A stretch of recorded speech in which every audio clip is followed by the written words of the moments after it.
আসসালামু আলাইকুম। আমরা বাসায় যখন রান্না করি আপনারা সবাই জানেন যে যখন তরকারিতে আমরা লবণ টেস্ট করি তখন যদি একটু পানি নিয়ে দেখি যে লবণটা হয়নি ঠিক মতো, তখন আমরা কি করি, পাশ থেকে একটু লবণ নিয়ে আবার সেখানে লবণ দিই, তাই না? এটা কিন্তু আমরা করি।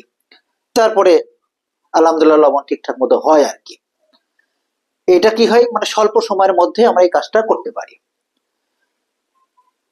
কথা হচ্ছে এই যে আগামী যে জাতীয় নির্বাচন, এই জাতীয় নির্বাচনে বাংলাদেশে এখন যে প্রধান দুইটা রাজনৈতিক দল, অর্থাৎ বাংলাদেশ জাতীয়তাবাদী এবং অন্যদিকে বাংলাদেশ জামাত ইসলামী, এই দুইটা রাজনৈতিক দল, এবং এই দুইটা রাজনৈতিক দলের মধ্যেই আমাদেরকে বাছাই করে নিতে হবে যে কোন দলকে আগামীতে রাষ্ট্র ক্ষমতায় আমি আপনি দেখতে চাই। তো এই ক্ষেত্রে আমরা কেউ কেউ বলছি যে হচ্ছে নতুন রাজনৈতিক যে দলটি আছে তাকে আমরা একবার টেস্ট করে দেখি, আমরা তাকে টেস্ট করে দেখি, ভোট দিয়ে দেখি। দেখুন, মানে রাষ্ট্রীয় পরিচালনা, রাষ্ট্রীয় ক্ষমতা, এইটা একটা দীর্ঘ সময়ের প্রক্রিয়া এবং এটা দীর্ঘ সময়, অর্থাৎ 5 বছর। সুতরাং আপনার সিদ্ধান্ত যদি সঠিক না হয় তাহলে পরে আপনাকে আবার দীর্ঘ 5 বছর পরে গিয়ে আপনার এই সিদ্ধান্ত আবার চেঞ্জ করতে পারবেন।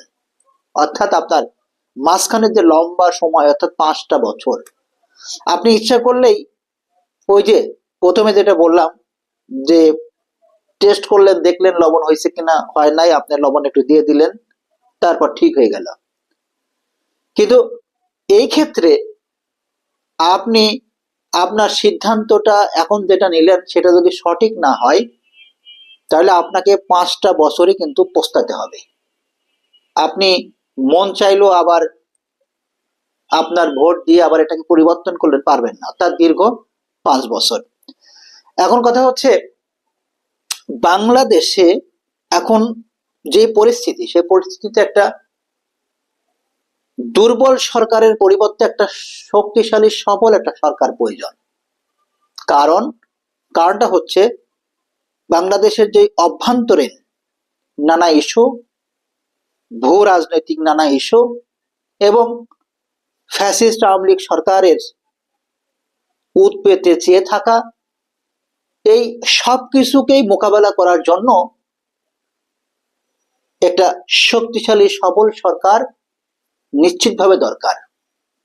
সুতরাং এই জায়গাতে নতুন কোনো রাজনৈতিক দল যাদের কোনো পূর্ব অভিজ্ঞতা নেই, যারা কোনোদিন রাষ্ট্র ক্ষমতার সাথে, যাদের কোনো ওরকম কোনো পার্টিসিপেশন নেই, যাদের কোনো পলিসি নেই, যাদের কোনো কাঠামো নেই, এরকম কোনো রাজনৈতিক দলকে যদি আপনি হুট করে টেস্ট করার জন্য যদি আপনার ভোটটা দিয়ে যদি নির্বাচিত করতে চান তাহলে এইটা হবে আপনার জীবনের সব থেকে বড় ভুল, যেই মাসুলটা আপনাকে 5টা বছর টানতে হবে। সুতরাং এমন একজন ব্যক্তি এবং এমন একটি রাজনৈতিক দলকে আপনাকে রাষ্ট্র ক্ষমতায় আনতে হবে যেই দলটি এই যে সমস্যার কথাগুলি বললাম, যে ক্রিটিক্যাল ইস্যুর কথাগুলি বললাম, এইগুলিকে যাতে ধরে ধরে অ্যাড্রেস করতে পারে, এইগুলিকে যাতে ধরে ধরে অ্যাড্রেস করতে পারে এবং বাংলাদেশকে একটি স্থিতিশীল, সকলের বসবাসের বাসযোগ্য একটি বাংলাদেশ হিসেবে যাতে গড়ে তুলতে পারে, এইরকম একজন ব্যক্তিকে আমরা যদি ভোট দিয়ে নির্বাচিত করতে পারি তাহলে আমাদের জন্য যেমন বেটার, ঠিক তেমনই এই বাংলাদেশের জন্য। সুতরাং আমাদের সকলের দায়িত্ব এই মুহূর্তে ওই টেস্টের জায়গাতে না গিয়ে আমরা এমন সিদ্ধান্ত নেই যে সিদ্ধান্তটি আমাদের এই বাংলাদেশকে আগামীর সুন্দর সবার বাসযোগ্য একটি বাংলাদেশ হিসেবে গড়ে ওঠার জন্য যাতে সহায়ক হয়।